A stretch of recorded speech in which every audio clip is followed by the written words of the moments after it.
Muy buen día para todos. Feliz sábado. Gracias. Esta mañana, pensando en que en realidad cada vez que me toca predicar siempre pienso qué cosa puede ser pertinente, importante para nosotros como hijos de Dios. Que muy bien Carlitos presentaba la vida de un hijo de Dios es como una batalla, y de hecho es una batalla. Todo lo que hacemos como hijos de Dios tiene sentido cuando nos damos cuenta que en realidad estamos sumergidos en el contexto de una guerra, de un gran conflicto entre el bien y el mal. Y permanentemente estamos envueltos en esa lucha, lo querramos o no. Y en esa situación de conflicto muchas veces puede ocurrir que tengamos que pasar por situaciones menos duras o más duras, menos difíciles o más difíciles, pero siempre vamos a pasar por situaciones de lucha y de conflicto mientras vivamos en este mundo. ¿Qué herramientas nos deja Dios para poder enfrentar esto? Y es un poquito lo que esta mañana quisiera que veamos juntos a partir de un caso. Y yo he titulado este sermón El apacible sueño de la confianza. No son palabras mías. Casi todos los oradores vivimos de palabras robadas. Estas son palabras escritas por Elena de White para describir la circunstancia que vamos a leer esta mañana. El apacible sueño de la confianza. Y para marcar un poco el rumbo, para que sepamos hacia dónde vamos con el tema, porque es bueno saber hacia dónde vamos, así no nos perdemos en el camino. Esta mañana queremos hacer énfasis en dos cosas. Lo primero, que nosotros necesitamos, la única manera de salir victoriosos en esta lucha entre el bien y el mal, es que nosotros vivamos una vida profunda de oración. Y segundo, que la otra herramienta que nos va a ayudar a salir triunfantes en esta lucha es nuestra confianza plena en Dios. Así que esta mañana vamos a ir a un acontecimiento que está en Hechos capítulo 12. Hechos capítulo 12. Vamos a abrir nuestra Biblia ahí. Tampoco es una elección azarosa esta porque las situaciones de conflicto no son solo individuales, son también colectivas. Como iglesia también vamos a pasar por situaciones difíciles. Y de hecho acá, en este texto que vamos a leer, se presenta una crisis personal de un hijo de Dios y también la crisis de la iglesia. Pronto en el mes de julio la iglesia abordará un nuevo congreso mundial. Y no sé si todos son conscientes de que hay un riesgo bastante serio de que se resquebraje la unidad de la iglesia. Por un asunto que en realidad no sé si es para eso. Pero me parece que sea la circunstancia colectiva que pase la iglesia, pues nos puede pasar a nosotros como iglesia acá, o sea una situación personal de conflicto, de lucha, la experiencia que vamos a ver hoy en la palabra de Dios nos va a dejar claro estos dos conceptos, estas dos herramientas. La oración y la confianza en Dios como claves para poder sobrevivir en la guerra que tenemos, en el gran conflicto con el mal. La única manera de vencer en una batalla espiritual es con herramientas espirituales. Y nosotros necesitamos fundamentarnos en estas herramientas. ¿Será que les puedo pedir a Carlitos y a Vicky si pueden bajar? Gracias. Así no les doy la espalda y pueden mirar acá, de paso.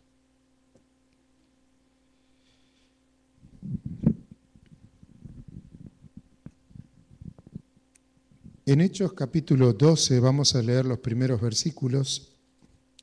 Dice la palabra de Dios lo siguiente.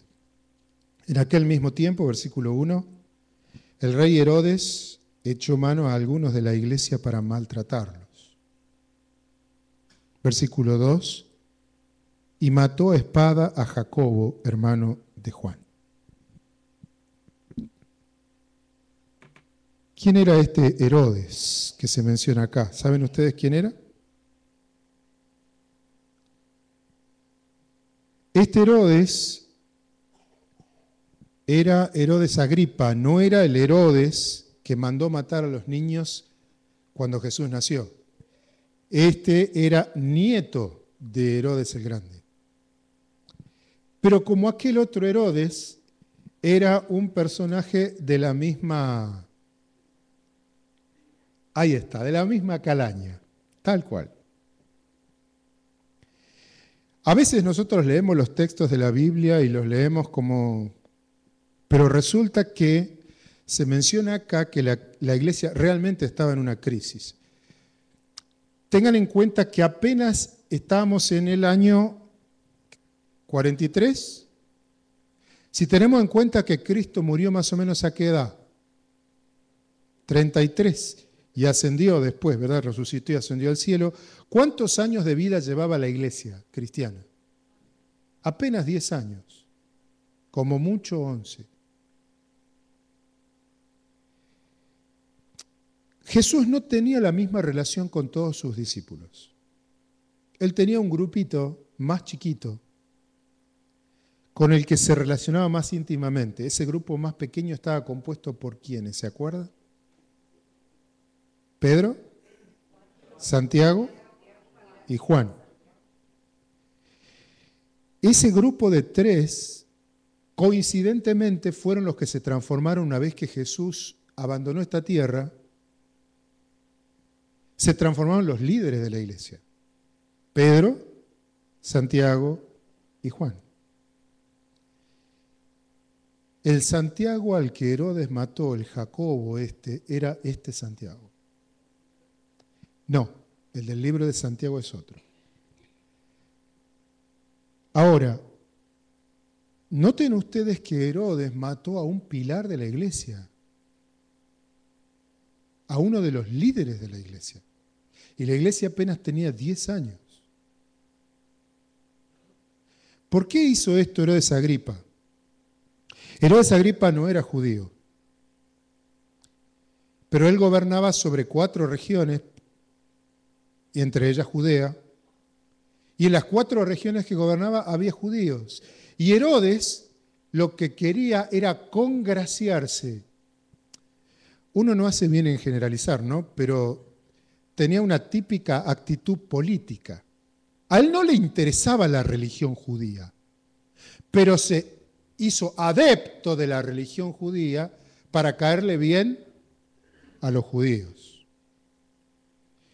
Y como él notó claramente que estos cristianos eran un problema para los judíos,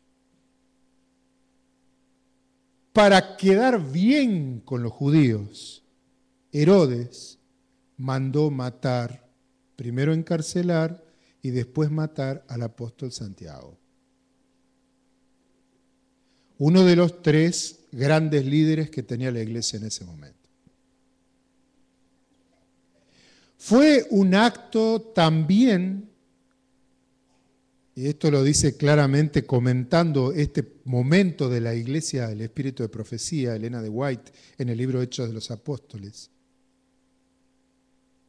que fue este acto de Herodes de matar a Santiago, además de querer quedar bien con los judíos, fue un claro desafío abierto a Dios.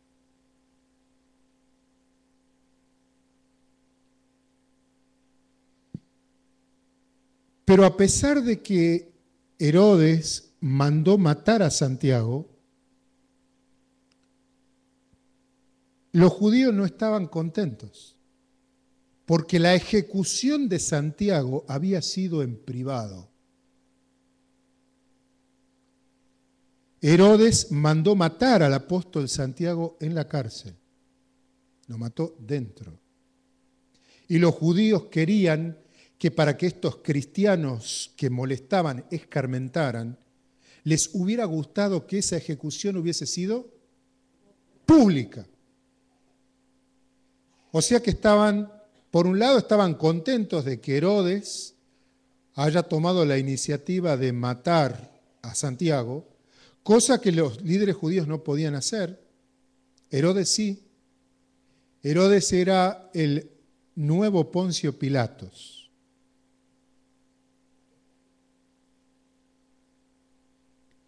Y entonces, en otra actitud política, para quedar mejor todavía con los judíos, mandó, dice el texto, vamos a leer los siguientes versículos. Hemos leído hasta ahora el 1 y el 2, capítulo 12, versículo 3. Viendo que esto había agradado a los judíos, procedió también a tomar preso a Pedro.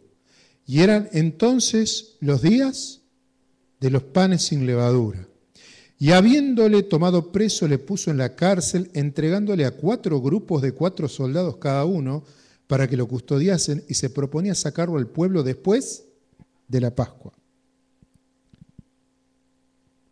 Entonces, Herodes, para quedar mejor con los judíos, mandó encarcelar ¿a quién? A Pedro.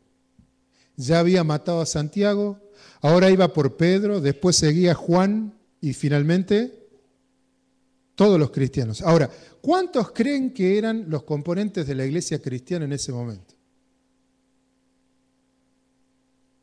¿Habrán sido miles? Eran unos pocos, cientos. Y la verdad es que la iglesia estaba siendo sacudida. ¿Ustedes creen que Herodes metió preso a Pedro, como dice, para que después de la Pascua lo sacara a dar un paseo? Metió preso a Pedro porque su intención era también matarlo. Y matarlo, pero esta vez públicamente. Nada más que lo que pasa a veces con la religión cuando es mal concebida, ¿no? Como era Pascua, no lo vamos a matar durante la Pascua. No sea que esto lo ofenda a mis amigos los judíos. Vamos a esperar que pase la Pascua y después lo matamos. Es interesante.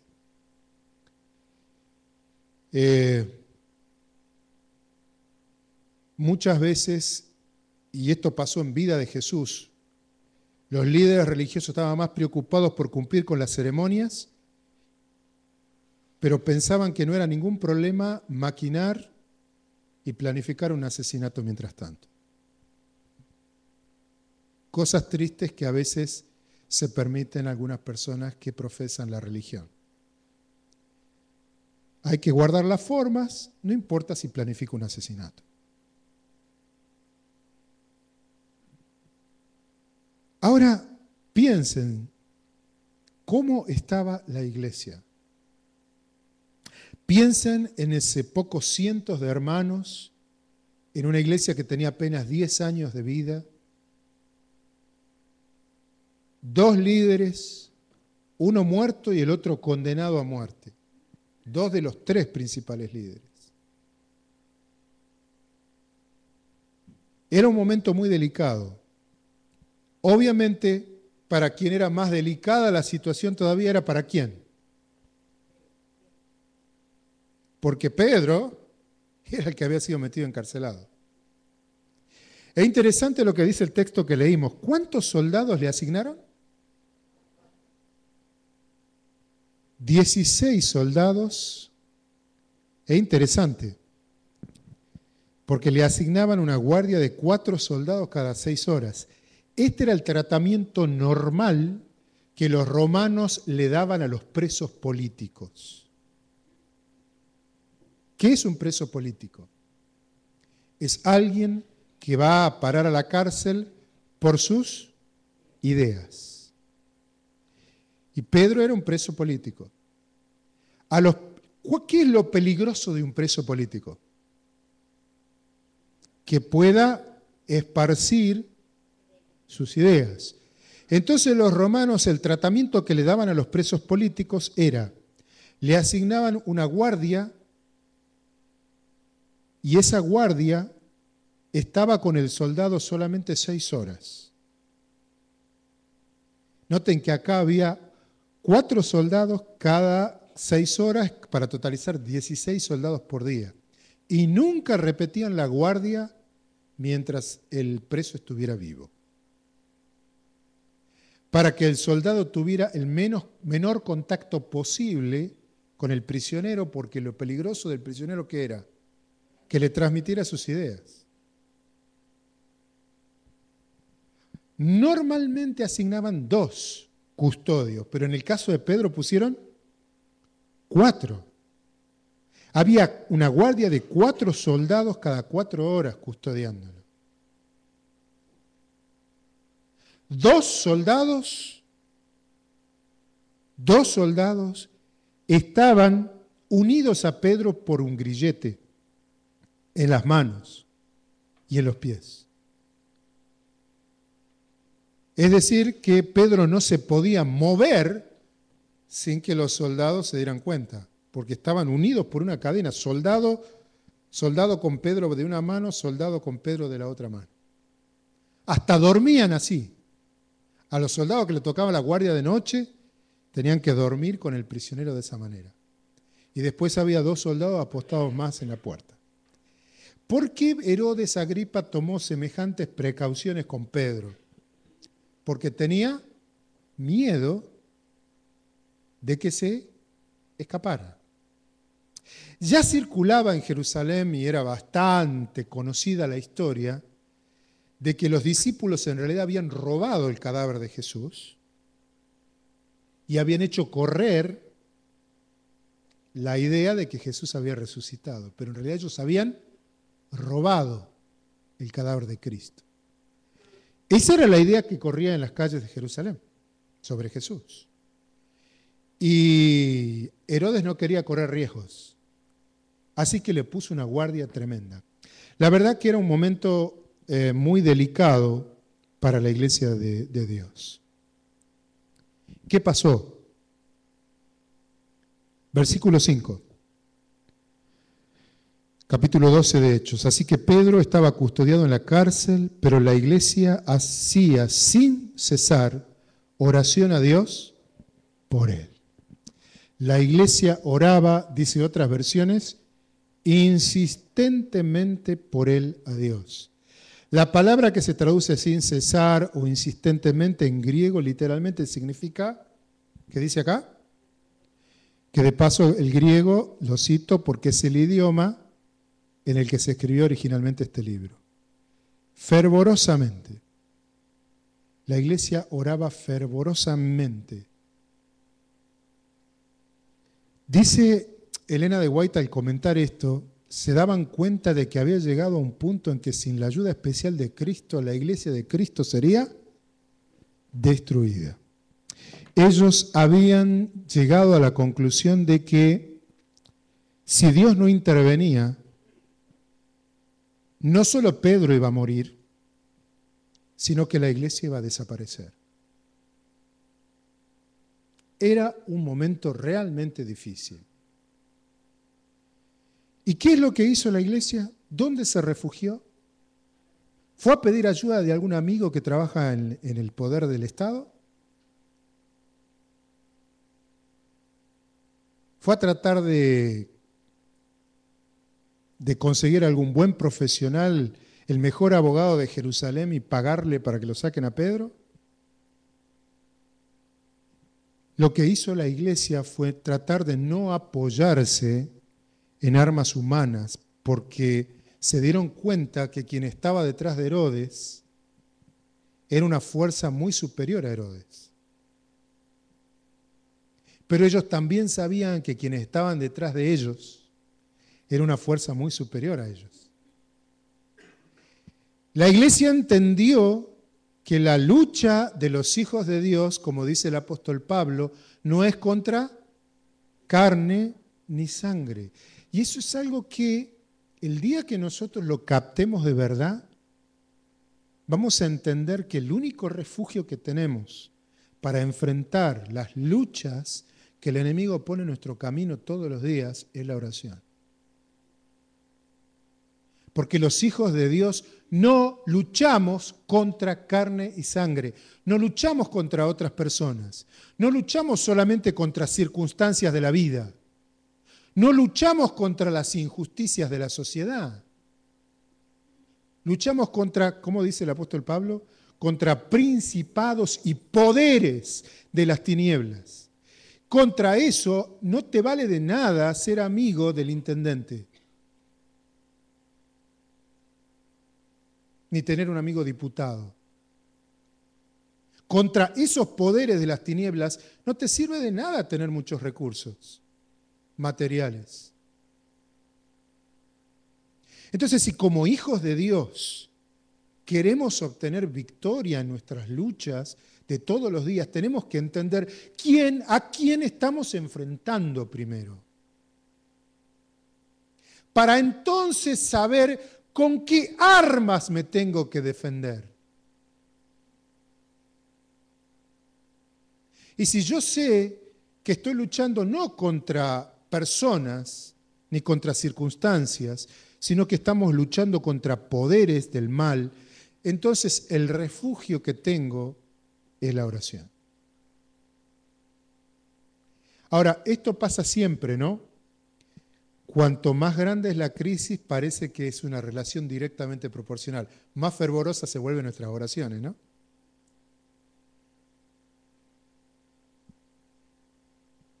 Pero es importante lo que dice ahí, que la oración era una oración fervorosa, sincera, una oración hecha con el corazón en la mano.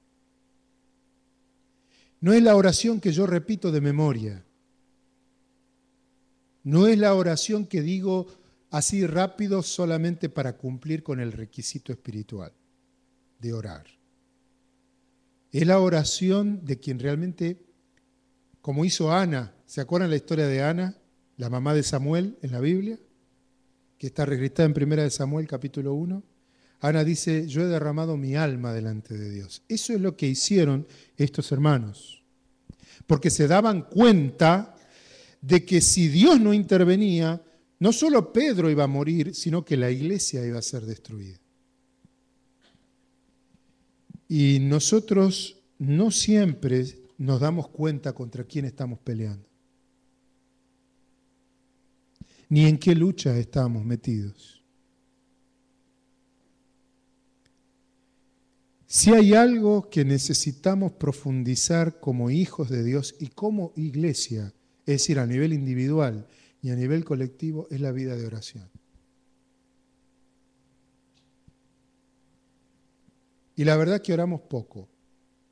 Y encima que oramos poco, oramos por compromiso.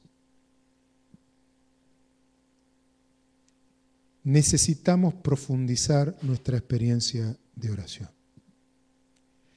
Cuando como cristianos profundizamos la experiencia de oración, cuando nos toma, porque la oración no es que la oración tenga poder en sí misma, la oración es como un brazo, ¿verdad? A través del cual la fe se puede tomar del brazo de Dios. Y entonces Dios es el que puede sacarme de la circunstancia en la que estoy viviendo, la que puede ayudarme en la victoria. ¿Cuál fue la actitud de Pedro frente a esta crisis personal? La verdad, a mí me sorprende cuando uno lee con detenimiento algunas cosas, hay cosas que me sorprenden. Si yo estuviera en la cárcel, acusado injustamente por un delito que no cometí, porque Pedro no había cometido ningún delito, y sé que al otro día porque ese día terminaba la fiesta de los panes sin levadura, la Pascua, y sé que al otro día me iban a sacar de la cárcel para ejecutarme públicamente. Yo no sé ustedes, pero yo no podría pegar un ojo. Yo estaría colgado de las paredes. No sé, suplicando, no sé, llorando, no sé. Pero si yo supiera que al otro día me van a matar, estando en la cárcel, no sé si lo que haría sería dormir. Por eso es interesante lo que dice el versículo 6, capítulo 12 de Hechos. Cuando Herodes le iba a sacar, aquella misma noche estaba Pedro, ¿qué dice? Durmiendo. Pedro estaba durmiendo. Y como dijimos, estaba entre dos soldados, sujeto con dos cadenas. Y los guardias delante de la puerta además custodiaban la cárcel. Los 4 soldados. 2 adentro, atados a él, y 2 en la puerta.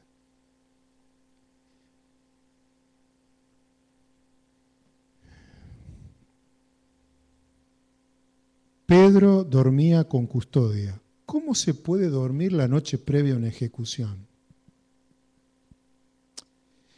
Pedro ya se había dormido antes ante una situación difícil.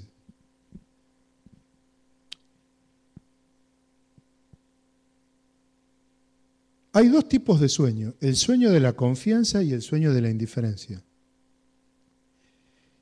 Y Pedro había sido testigo del sueño de la confianza y él fue participante del sueño de la indiferencia. No vamos a leer los textos por una cuestión de tiempo, anótenlos si quieren, los leen después. Marcos 4:35 al 41 relata el incidente cuando los discípulos iban navegando por el lago de Genesaret y se desató una tormenta terrible. Y se ve que no era una tormentita cualquiera porque Pedro y Santiago eran pescadores y pescadores experimentados que habían pasado muchas noches de tormenta, pero esa noche Pedro y Santiago tenían miedo. ¿Cómo habrá sido la tormenta? Jesús iba con ellos y relata la Biblia, el Evangelio, que mientras el barco se agitaba y la tormenta rugía y los discípulos temblaban, Jesús también dormía.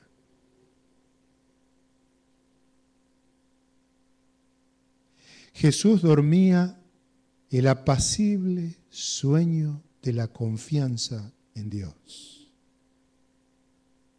Jesús dormía el apacible sueño de saber quién está sosteniéndote.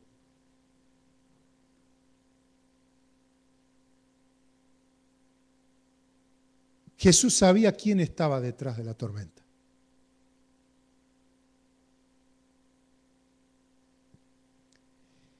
Marcos 14 relata el sueño de la indiferencia. Como siempre Jesús, cuando salió después de la última cena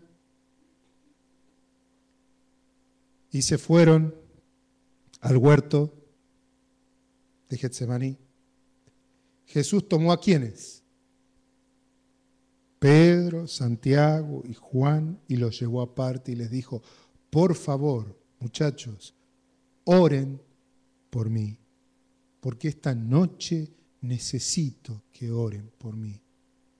Y él se apartó como a un tiro de piedra, dice el Evangelio. Y Jesús se arrodilló a orar esa noche. Esa noche fue previa a su muerte, previa a ese juicio, esa parodia de juicio. Ahí es cuando Jesús sudaba gruesas gotas de sangre, por la terrible tensión que estaba sufriendo, al saber que al otro día iba a tener que entregar su vida por nosotros y que corría riesgo de separarse del Padre para siempre. Y cuando volvió a donde estaban Pedro, Santiago y Juan, los encontró orando, fervorosamente. Ese es el sueño de la indiferencia, el sueño de la negligencia. No habían podido orar un rato por su maestro. Pero el Pedro de ahora no era el mismo que ese Pedro. El Pedro que hizo esto del sueño de la indiferencia, el Pedro que participó viendo a Cristo dormir el sueño de la confianza, era otro Pedro, era un Pedro autosuficiente, era un Pedro orgulloso, era un Pedro impetuoso. Era el Pedro que siempre le decía a Jesús que Jesús no iba a hacer con él lo que él quisiera, sino que él iba a hacer lo que él quería.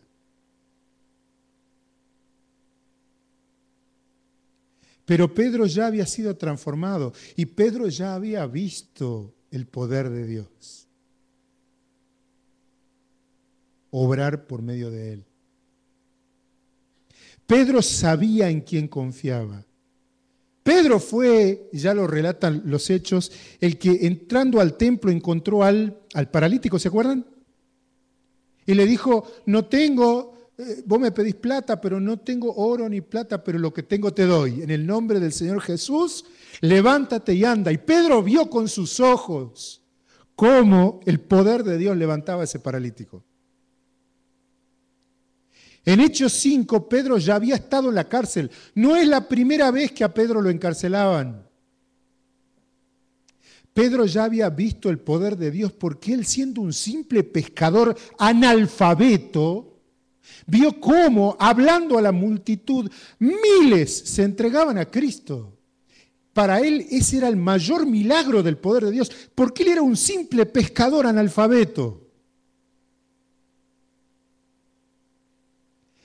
Pedro también vivió la experiencia de conocer a Dorcas, una chica servicial como ninguna,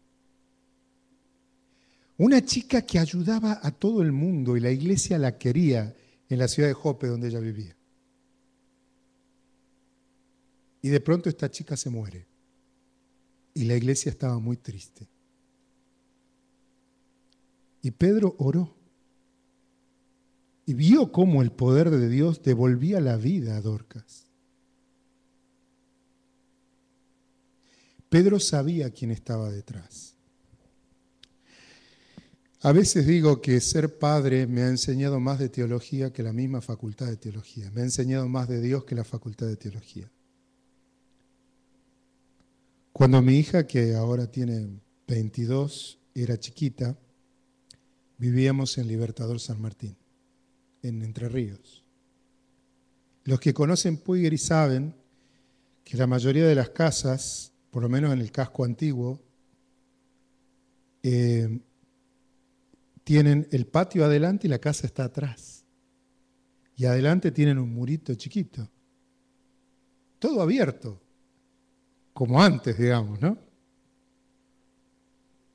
Y a mi nena, que tenía 4 años, le encantaba, cuando salíamos por la vereda, le encantaba caminar por los muritos. Ella se subía al murito, iba caminando por el murito.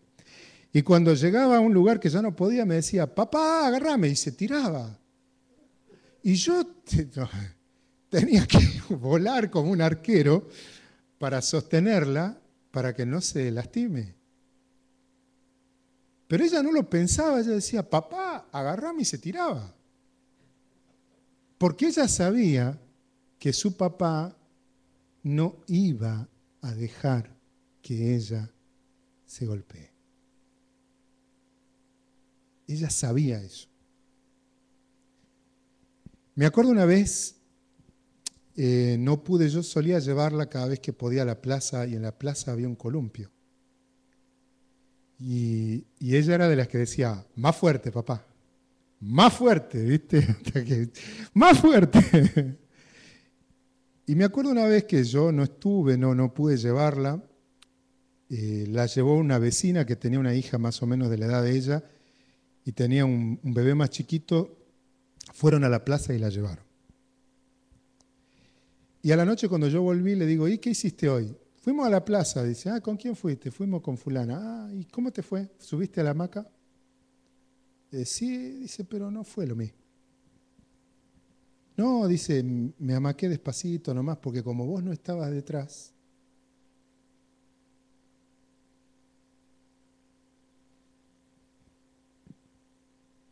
Y Jesús dice claramente, y no una, lo dice cientos de veces. Los paganos, los gentiles, pueden vivir llenos de preocupaciones porque ellos no tienen padre. Pero ustedes tienen un papá en el cielo. Así que no se preocupen, decía Jesús. Ustedes no son guachitos. Ustedes tienen papá.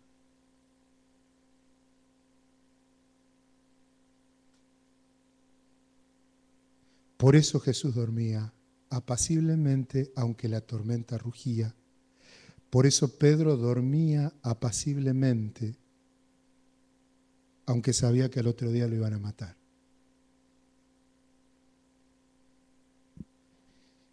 El apacible sueño de la confianza. Dice,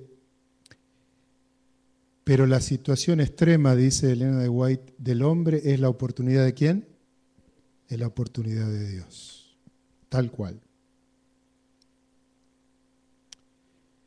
Dice Hechos de los Apóstoles 118, de acá tomé el título del sermón.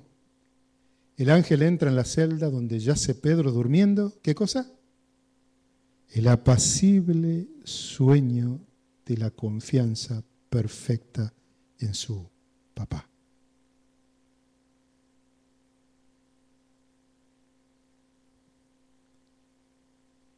No hay mejor herramienta para superar cualquier lucha que el enemigo nos proponga que confiar completa y totalmente en nuestro Dios.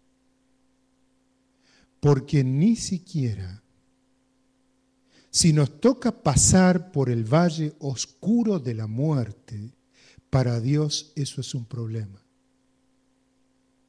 ¿Cómo puede ser eso un problema para el que dijo, yo soy la resurrección y la vida? El que cree en mí, aunque muera, volverá a vivir.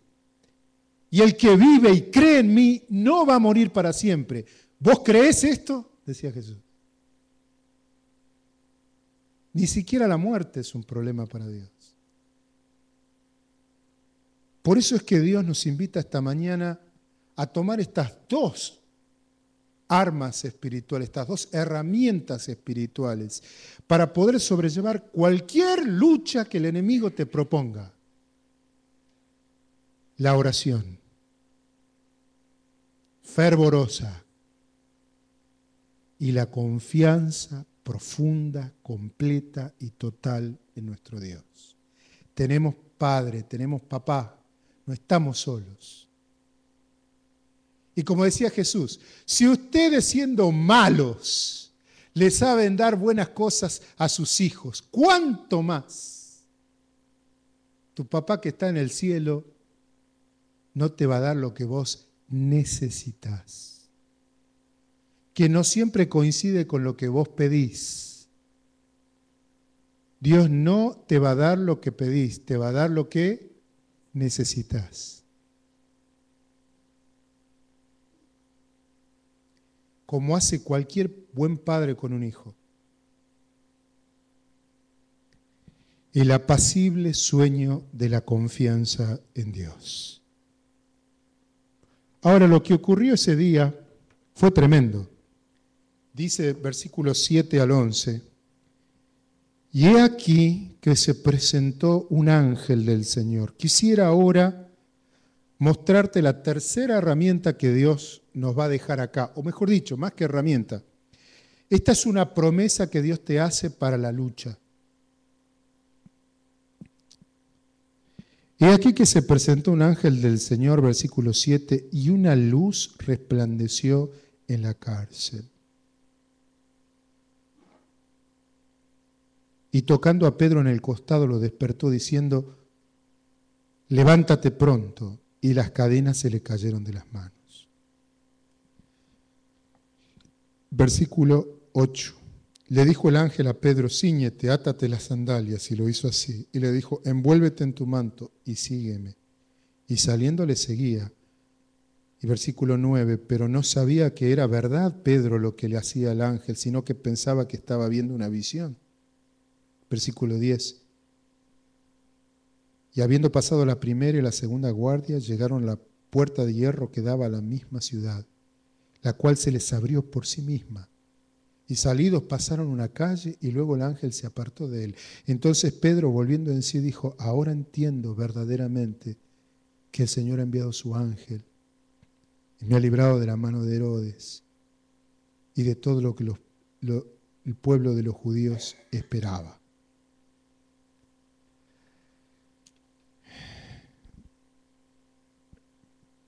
Hay una gran verdad. Yo a veces temo que nosotros pensemos que Dios juega en contra mío. No sé por qué. A veces por algunos preconceptos personales podemos pensar que Dios está esperando a ver cuándo me equivoco, ¿no? Para dármelas. Como si Dios jugara en contra mío. Ahora acá dice Dios, no solo que juega a favor mío, sino que pone un montón de jugadores a mi lado para que jueguen para mi equipo. Y esos son los ángeles. Y saben, yo lo copié textualmente porque no quería hilvanar pensamientos que no tuvieran la fuerza con que está escrito originalmente. Me copié la cita completa de Hechos de los Apóstoles, el libro escrito por Elena de White. Este es apenas el comienzo de la cita. Quiero leerles pedazos de la página 124 a la 126. El relato de estas visitas angélicas debe proporcionar fuerza y valor a aquel que trabaja por Dios. Hoy día, tan ciertamente como en el tiempo de los apóstoles, los mensajeros celestiales recorren toda la anchura y longitud de la tierra tratando de consolar a los tristes, proteger a los impenitentes, ganar los corazones de los hombres a Cristo. No podemos verlos personalmente, pero no obstante, ellos están constantemente con nosotros para dirigirnos, guiarnos y protegernos. Nosotros no podemos ver, pero Dios coloca a sus ángeles para que peleen a mi lado. Miren lo que sigue diciendo el Espíritu de Profecía.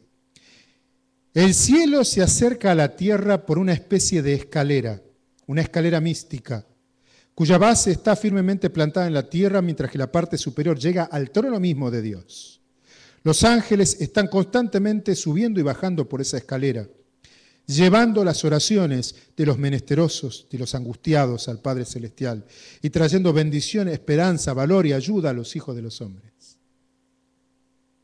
Esos ángeles de luz crean una atmósfera celestial alrededor del alma, elevándonos hacia lo invisible y lo eterno. Por eso cuando nosotros nos refugiamos en la oración sincera, los ángeles de Dios vienen a nuestro alrededor y duplican la atmósfera del cielo a nuestro alrededor. Y dice Elena de White que se produce una especie de lucha espiritual que nosotros no vemos, porque la presencia de estos ángeles ahuyenta a los demonios, a los ángeles caídos. Sigue diciendo, no podemos contemplar sus formas con nuestra vista natural, solamente mediante una visión espiritual podríamos darnos cuenta de las cosas celestiales. Solamente el oído espiritual podría oír la armonía de las voces celestiales. Dios envía a sus ángeles a salvar a sus escogidos de la calamidad y a protegerlos de toda maldad. Repetidas veces, dice, los ángeles han hablado con los hombres como un hombre habla con un amigo. Muchas veces, para evitar que sigas por un lugar, para evitar que vayas a cierto lugar, para evitar que hagas alguna cosa, Dios envió a alguien, a un ángel en forma de persona, que de alguna forma impidió eso. Muchas veces. De hecho, la palabra de Dios dice que en el libro de Hebreos, que muchas veces sin darnos cuenta, al ser hospedadores, bondadosos y generosos, hemos ayudado ¿a quiénes? A los mismos ángeles. Vez tras vez, las palabras alentadoras de estos ángeles en forma humana han renovado los espíritus abatidos de los hijos de Dios, elevando sus mentes por encima de las cosas de la tierra, y los han inducido a contemplar por fe las ropas blancas, la corona de justicia, las palmas de victoria que recibirán los que lleguen al cielo. La obra de los ángeles consiste en acercarse ¿a quiénes? ¿A los buenos? ¿A los justos? ¿A los perfectos? Mirá lo que dice. La obra de los ángeles consiste en acercarse a los que están siendo probados, a los que están dolientes, a los que están tentados. Cuanto vos, más intensa es la lucha que estás teniendo, más te rodean los ángeles de Dios. Y un poco la idea de esto es que nosotros, ejerciendo fe, podamos abrir nuestros ojos y darnos cuenta de lo que pasa a nuestro alrededor. Cómo Dios procura de todas las formas que a esta batalla la ganemos. Y para eso envía su ejército de soldados, de ángeles. Los ángeles trabajan incansablemente en favor de aquellos por quienes Cristo murió. Cuando los pecadores son inducidos a entregarse a Cristo, los ángeles llevan la buena noticia al cielo y hay gran alegría entre la hueste de los ángeles. Dice además, los principados y las potestades del cielo están contemplando la guerra que en circunstancias desalentadoras están peleando los hijos de Dios. Dios sabe que la pelea que estamos peleando, que la lucha que estamos llevando adelante en este mundo es en circunstancias desalentadoras e injustas. Dice además, todos los ángeles celestiales están al servicio de los humildes y creyentes hijos de Dios. Y cuando sus hijos cantan aquí en la tierra himnos de alabanza, el coro de ángeles celestial se une para tributar loor a Dios y a su Hijo. Necesitamos comprender más plenamente la misión de los ángeles. Sería bueno recordar que cada verdadero hijo y cada verdadera hija de Dios cuenta con la cooperación de los seres celestiales. Ejércitos invisibles de luz y poder acompañan a los mansos y humildes que creen y aceptan las promesas de Dios. Hay a la diestra de Dios querubines y serafines poderosos en fortaleza, que son enviados para servir a quienes son herederos de la salvación. Fíjate todo lo que Dios pone a nuestro favor cuando estamos pasando por circunstancias difíciles. Quiero invitarte entonces esta mañana a que pongamos nuestra confianza en el poder de Dios. La confianza de que Dios está a nuestro favor, no está en nuestra contra. ¿Sabes qué? Si estuviéramos jugando un partido de cualquier deporte, Dios sería nuestro principal fanático y estaría sentado en la tribuna alentándonos. Porque Dios quiere que ganemos. Dios no está en nuestra contra. Y pone todo lo que tiene a mi favor para que yo pueda ser triunfador en estas luchas que me toca enfrentar todos los días. Y me dice, orá fervorosamente y confía en mí. Yo voy a poner a los ángeles a tu servicio. Ustedes saben cómo termina el relato, ¿no? Es interesante. La iglesia seguía orando, aunque no confiaban totalmente en que Dios podría obrar la liberación. Dice el texto que cuando Pedro llegó al lugar después de que se acostumbraron sus ojos a la oscuridad de la noche, porque el resplandor de ese ángel lo había enceguecido. Cuando llegó a la casa donde estaban todos orando por él, salió una chica que se llamaba Rode, que significa rosa. Rosa salió, Rosita. Salió Rosita a recibirlo a Pedro. Y cuando vio que era Pedro, no, se emocionó tanto que no le abrió la puerta. Entró a donde estaban todos orando y le dijo, acá está Pedro. ¿Y qué le dijeron todos? Es curioso eso. No confiaban totalmente en que Dios podría obrar la liberación, porque cuando Rosita le dijo, Rode le dijo a todos, acá está Pedro, no le creyeron. No le creyeron. Aunque estaban orando, fíjate vos cómo somos, ¿no? Aunque estaban orando para la liberación de Pedro, no creían que Dios fuese capaz de liberar a Pedro. Tenía 16 soldados, estaba con grilletes. Ahora fíjate el poder de Dios, ¿no? El ángel hizo que los grilletes cayeran sin hacer ruido, pasaron delante de la guardia sin que los vieran. Los soldados que estaban atados a Pedro ni se enteraron. ¿Y cómo será que había cambiado Pedro, que ahora el ángel le dice, Pedro, vestite? ¿Se acuerda cuando Jesús le dijo, te tengo que lavar? ¿Qué le dijo Pedro? No, lavarme los pies a mí, no. No, Señor. Ahora el ángel le dijo, levántate. ¿Y Pedro? Ceñite tu ropa. Ponete el calzado. Y vení, seguime. ¿Y Pedro? Había aprendido la lección. De paso, aquí hay una gran lección espiritual.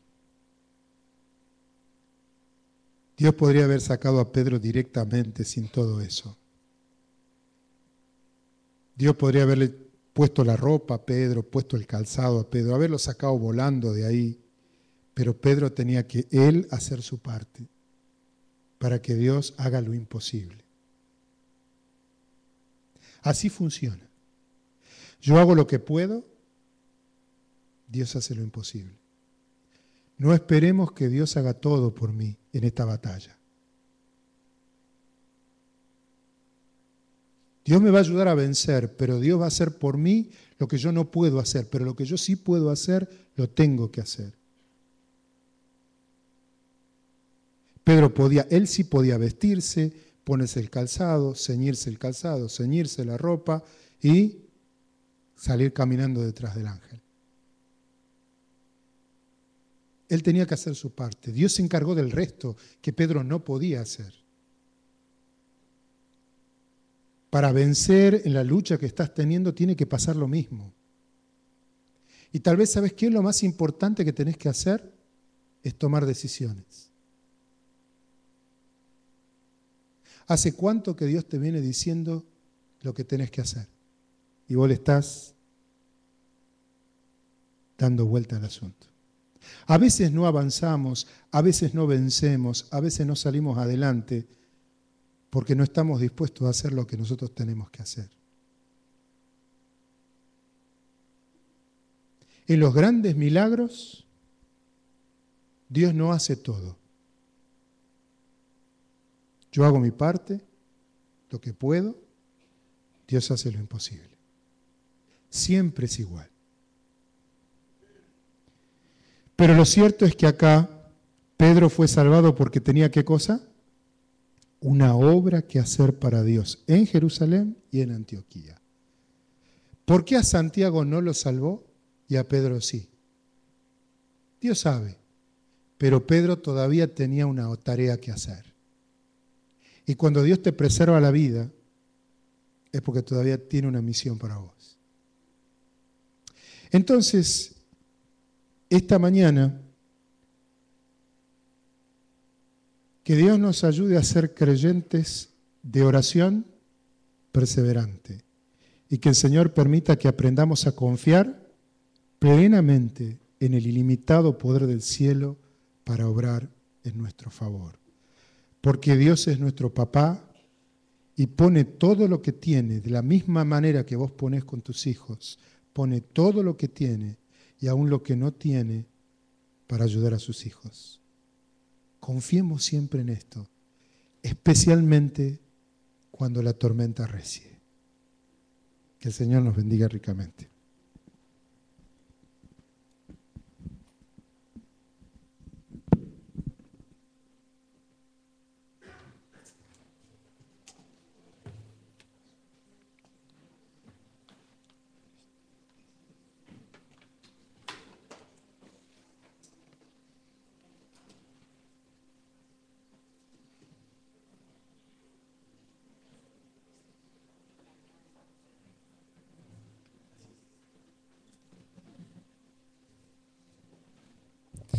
Gracias a Dios por este mensaje. Gracias, Marcos. Y ahora está en nosotros, ¿no? Que este mensaje